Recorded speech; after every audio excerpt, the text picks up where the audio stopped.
L'islam est une religion fondée sur la vérité, apportée par Allah à travers le dernier prophète, Muhammad, comme un guide pour l'humanité entière.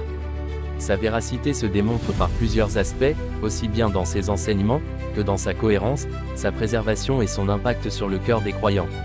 Premièrement, le Saint-Coran est le plus grand miracle de l'islam. Révélé il y a plus de 14 siècles, il demeure inchangé et préservé, lettre par lettre, malgré les tentatives des hommes de le falsifier. Aucun autre livre sacré n'a été protégé de cette manière.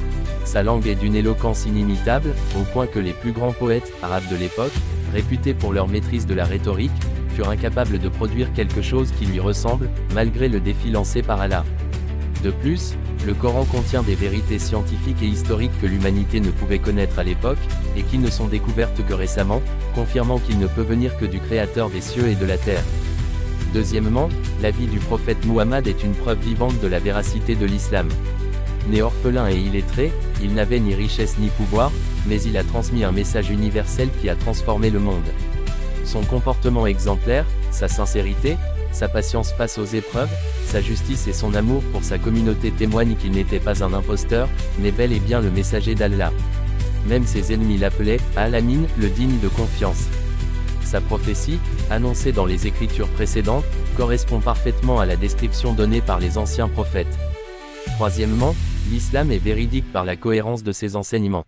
Chaque aspect de la vie y est abordé, la foi, le culte, la morale, la famille, la justice sociale, l'économie, et même les relations internationales. Rien n'est laissé au hasard.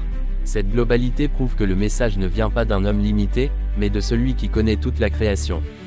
De plus, sa législation protège les droits de l'homme, équilibre entre justice et miséricorde, et établit une société où chacun a des devoirs et des droits, sans excès ni négligence.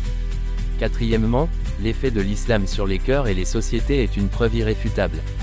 Des millions de personnes, de différentes origines, se convertissent chaque année, trouvant dans l'islam la paix intérieure et une relation directe avec Allah, sans intermédiaire. Le simple fait de prononcer la shahada avec conviction efface les péchés passés et ouvre une nouvelle vie de pureté. De plus, partout où l'islam a été appliqué sincèrement, il a apporté la science, la civilisation, la justice et la lumière au peuple. Enfin, la véracité de l'islam se manifeste dans les prophéties accomplies. Le prophète Muhammad a annoncé des événements futurs, comme l'expansion de l'islam, la conquête de certaines terres, ou encore les signes de la fin des temps, et tout s'est réalisé exactement comme il l'avait dit. Cela ne peut venir que d'une révélation divine. Ainsi, l'islam n'est pas seulement une religion parmi d'autres, mais la voie de vérité choisie par Allah pour l'humanité. Sa véracité est visible par son livre, son prophète, ses enseignements, son impact et ses prophéties. Celui qui cherche sincèrement la vérité et ouvre son cœur reconnaîtra que l'islam est la lumière qui guide vers le salut dans ce monde. De plus, il est important de rappeler que l'islam n'est pas une innovation apparue au 7e siècle, mais bien la continuité du message divin transmis depuis Adam, en passant par Noé, Abraham, Moïse et Jésus, paix sur eux tous. Tous ces prophètes ont appelé à l'adoration exclusive d'Allah, sans associer de partenaires. L'islam vient donc confirmer ce qui a été révélé auparavant, tout en corrigeant les falsifications et les altérations introduites par les hommes. C'est pourquoi Allah dit dans le Coran que Muhammad n'a rien apporté de nouveau, mais qu'il est venu sceller la prophétie et parfaire la religion. La véracité de l'islam se démontre aussi par la logique qu'il propose face aux questions existentielles. Qui nous a créés? Quel est le but de notre vie? Que devient l'homme après la mort? L'islam répond avec clarté, nous avons été créés par Allah pour l'adorer et vivre selon ses commandements, et nous serons ressuscités après la mort pour être jugés selon nos actions. Celui qui aura cru et fait le bien goûtera au paradis éternel, et celui qui aura rejeté la vérité ou persisté dans l'injustice goûtera au châtiment de l'enfer. Cette vision, à la fois juste et équitable, correspond à la nature humaine et donne un sens profond à l'existence.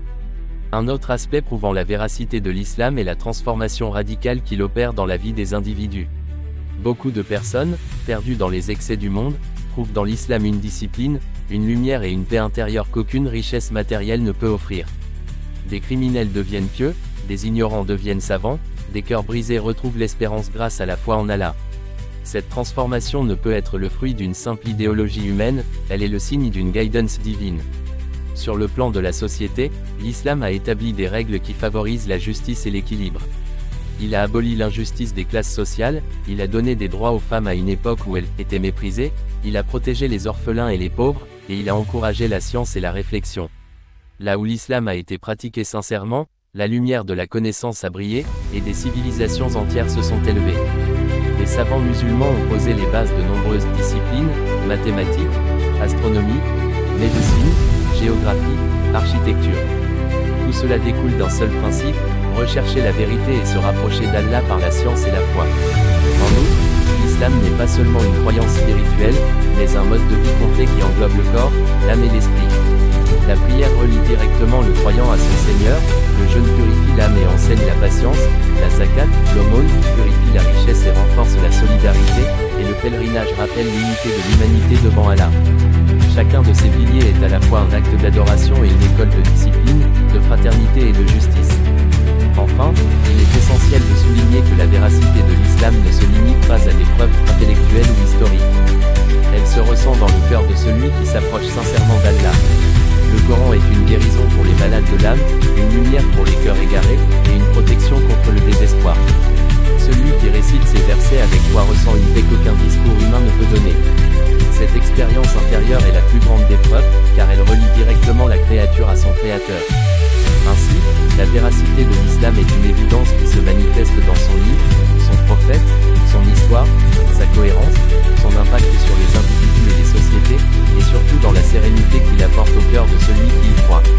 Celui qui cherche la vérité avec sincérité ne pourra qu'y reconnaître la religion de Dieu, la voie droite qui mène au bonheur dans ce monde et dans l'éternité. Le mérite de ceux qui obéissent à Allah est immense et dépasse l'imagination humaine. En effet, Allah a promis dans le Coran et par la bouche de son prophète des récompenses incomparables à ceux qui suivent ses commandements avec sincérité. Tout d'abord, l'obéissance à Allah est une source de paix intérieure dans ce bas monde. Celui qui remplit ses obligations religieuses, évite les interdits et se soumet à la volonté divine goûte à la tranquillité du cœur et à la sérénité de l'âme. Allah dit dans le Coran, ceux qui ont cru et dont les cœurs se tranquillisent à l'évocation d'Allah. N'est-ce point par l'évocation d'Allah que se tranquillisent les cœurs? Sourate 13, verset 28. Ainsi, l'obéissance n'est pas une contrainte, mais une libération des chaînes de ce bas monde. Ensuite, Allah promet son amour à ceux qui lui obéissent. Dans un hadith Qudsi, le prophète rapporte qu'Allah dit, « Mon serviteur ne cesse de se rapprocher de moi par les actes surérogatoires jusqu'à ce que je l'aime. Et lorsque je l'aime, je deviens son ouïe par laquelle il entend, sa vue par laquelle il voit, sa main par laquelle il saisit et son pied par lequel il marche. » Quelle plus grande faveur que d'être aimé par le Créateur de l'univers. De plus, l'obéissance à Allah entraîne le pardon des péchés. Chaque prière efface les fautes mineures, le jeûne purifie, la zakat lave les cœurs de l'avarice, et le pèlerinage sincère efface les péchés comme au jour de la naissance. Ainsi, le croyant obéissant chemine vers Allah avec un cœur de plus en plus pur, et il trouvera le jour du jugement des montagnes de bonnes actions inscrites à son actif. Par ailleurs, Allah réserve des récompenses immenses dans l'au-delà pour ceux qui obéissent. Les jardins du paradis, sous lesquels coulent des rivières, sont destinés à ceux qui ont cru et agi en conséquence. Ils y trouveront des délices qu'aucun œil n'a jamais vu, qu'aucune oreille n'a jamais entendu, et qu'aucun esprit humain n'a jamais imaginé. Allah dit, ceux qui ont cru et fait de bonnes œuvres, nous les ferons entrer dans des jardins sous lesquels coulent des ruisseaux, pour y demeurer éternellement. Sourate 4, verset 57. L'obéissance apporte également la protection d'Allah dans ce monde. Celui qui s'attache à la prière, à l'invocation et à la sincérité dans ses actes est préservé des malheurs, guidé dans ses décisions et entouré par la miséricorde divine.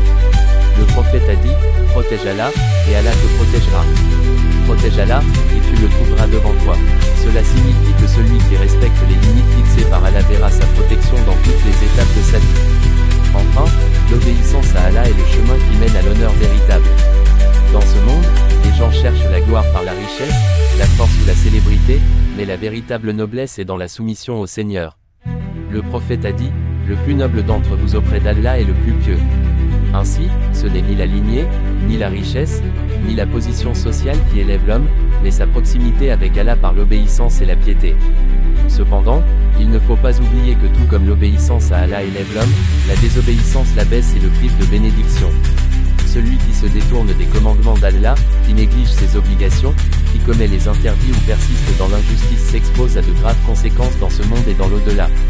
Allah dit, et quiconque se détourne de mon rappel mènera certes une vie pleine de gêne, et nous le ressusciterons le jour de la résurrection aveugle. Sourate 20, verset 124. La désobéissance entraîne donc l'étroitesse du cœur, l'absence de sérénité et l'éloignement de la lumière divine. Les désobéissants s'exposent aussi au châtiment dans l'au-delà.